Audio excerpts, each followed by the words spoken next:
Hello sharks. Hello मैं आपको एक कहावत अर्ज करना चाहता हूँ। प्लीज। पढ़ोगे लिखोगे तो बनोगे नवाब, खेलोगे कूदोगे तो बनोगे खराब। क्योंकि अगर पढ़ लिख लिए तो डॉक्टर या इंजीनियर बन जाओगे, राइट। अगर गेमिंग में ही रह गए तो निकम्मे।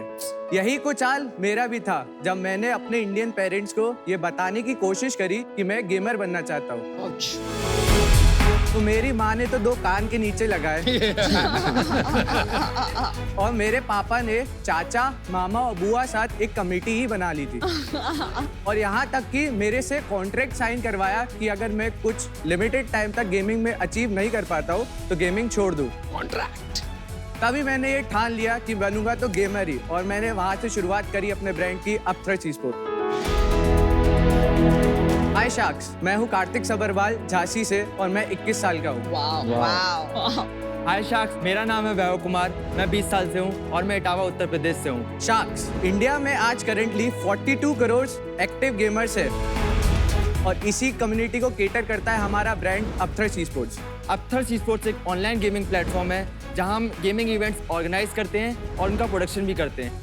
यहाँ अलग अलग गेम्स के अलग अलग इवेंट्स होते हैं, लेकिन सब वर्चुअल। जैसे क्रिकेट में man of the match, best bowler, best batsman को अलग अलग अमाउंट ऑफ मनी और विनर्स को ट्रॉफी दी जाती है। वैसे ही हमारे गेमिंग इवेंट्स में जीतने वाले गेमर्स को अलग अलग अमाउंट ऑफ प्राइज मनी और ट्रॉफीज दी जाती है।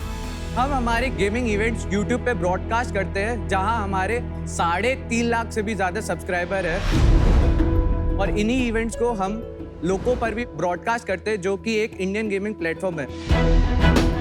हम अपनी ब्रांड्स के अलावा वाइट लेवल बेसिस पर भी दूसरे ब्रांड्स के लिए इवेंट ऑर्गेनाइज करते हैं।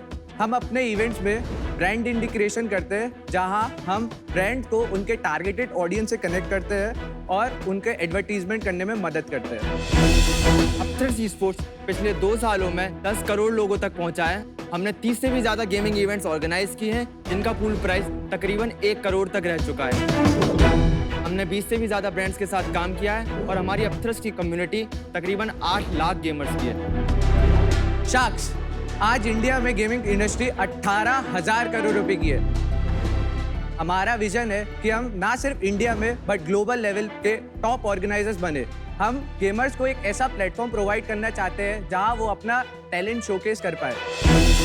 हमारा मोटिव है to empower esports in India. आपने कहा 42 करोड़ गेमर्स है या और मैं आपको अथॉरिटी के साथ कह सकता हूँ क्योंकि इंडिया की पहली गेमिंग कंपनी मैंने शुरू की। उसका नाम है मौज मोबाइल। 42 करोड़ गेमर्स हैं जरूर, लेकिन most of them are casual gamers. Correct. Basically हम लोग जो मिड कोर है और हार्ड कोर है उनको केटर करते हैं। आज के टाइम पे जो हार्ड कोर गेमर्स है, प्रोफेशनल गेमर्स है, उनकी तादाद 2022 में 1 मिलियन प्लस है और जो मिड कोर है उधर 2 मिलियन प्लस है।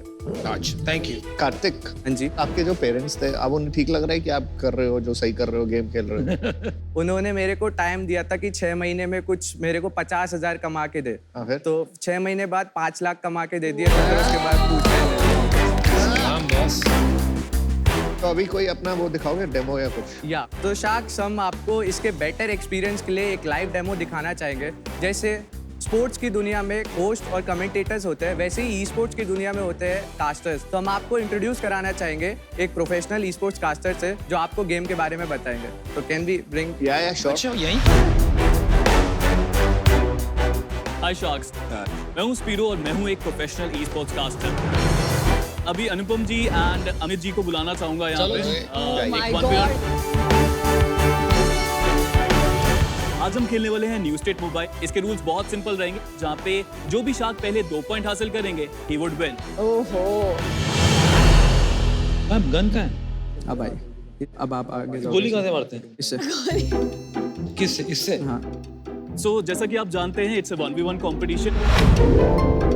नए हैं तो कंट्रोल्स देखने की कोशिश कर रहे हैं। They want to figure out कि क्या वो कर सकते हैं। ये गो पहले यहाँ पे जीत चुके हैं। अनुपम जी ने पहला पॉइंट हासिल करा एंड या इट इज 1-0। Well done, अनुपम। तो शार्क्स बेसिकली ऐसे एग्जीक्यूट करते हैं हम लोग। ये जो बीच वाला पार्ट है वो गेम का इंटरफेस है। जो साइड में हम लोग ने एल बेंड एस बेंड लगाया है वो हम लोग का इंटरफेस है। हाँ, वो एड्स के लिए। यस। ऑलराइट, सेकंड राउंड यहाँ पे अब शुरू होने वाला है एंड अमित जी वापसी करने की कोशिश जरूर करेंगे इस राउंड के अंदर। तो देखते हैं कार्तिक उनको कितनी बेहतरीन तरीके से गाइड करा सकते हैं। ये मारो मारो मारो मारो। यस, हम जीत गए। 2-0 0 से अनुपम जी ये कंपटीशन समझ जीत गया, चुके हैं। बहुत बढ़िया। Wonderful commentary. Thank you so much. Thank you brother. Revenue model तो मुझे समझ में नहीं आ रहा है। आई एम सॉरी बट ये मुझे पता नहीं चल रहा है ये मॉडल। तो हम लोग का जो रेवेन्यू मॉडल है वो बेसिकली 5 मॉडल्स है। 5 यस। बताइए। जब हम अपने इवेंट्स ऑर्गेनाइज करते हैं अपने चैनल पे, उस पे ब्रांड्स वगैरह आती है या एडवर्टीजमेंट रेवेन्यू है। Correct, not just advertisement. हमने अपने स्ट्रीमिंग राइट्स उस इवेंट के लिए लोगों को दिया है, उसके बदले में वो हम लोग को कुछ अमाउंट तो ओन इवेंट्स के लिए एड्स और स्ट्रीमिंग राइट्स रेवेन्यू। करेक्ट। हम लोग अपना प्रोडक्शन आउटसेल करते हैं और वाइट लेबल इवेंट्स भी करते हैं। हम लोग ब्रांड और इन्फ्लुएंसर को आपस में कनेक्ट करा के मार्केट प्लेस है। या correct. Okay got it. Then और ब्रांड इंडिकेशन से। कार्तिक, वैभव, आपकी इंडस्ट्री थोड़ा समझें। स्पोर्ट्स गेमिंग टोटल साइज क्या है ई स्पोर्ट्स इंडस्ट्री का साइज अभी तकरीबन 5,000 करोड़ के आसपास ग्लोबली, इंडिया में। इंडिया में? जी अभी तक इतना है नहीं। चलो, आपको नंबर्स ठीक से नहीं पता है, लेकिन फिर भी आपकी इंडस्ट्री को थोड़ा ब्रेकअप कर। पिक्चर का एनालॉजी ले लेते हैं, मूवीज का। मार्वल करके स्टूडियो है, उनके पास इंटेलेक्चुअल प्रॉपर्टीज, ठीक है। फिर एक कोई लोग हैं जो पिक्चर बनाते हैं, producers, right. Then there are distributors. Most value capture होता है जिसके पास इंटेलेक्चुअल प्रॉपर्टी है और या कि आपके पास डिस्ट्रीब्यूशन, जो स्ट्रीमिंग हो गया आपकी इंडस्ट्री। आपकी इंडस्ट्री में जो स्ट्रीमिंग प्लेटफॉर्म्स यूट्यूब है, और आपने किसका नाम लिया था? लोको। बाकी जो प्रोडक्शन है, छोटे प्रोडक्शंस करते हैं, वहां भी पैसा बनता है, लेकिन इतना वैल्यू कैप्चर नहीं होता है। तो आप एक प्रोड्यूसर, ये बात सही है, you are not a distributor. इसमें यार बिजनेस बनाना तो मुमकिन है, लेकिन इन्वेस्टमेंट के तौर से थोड़ा मुश्किल।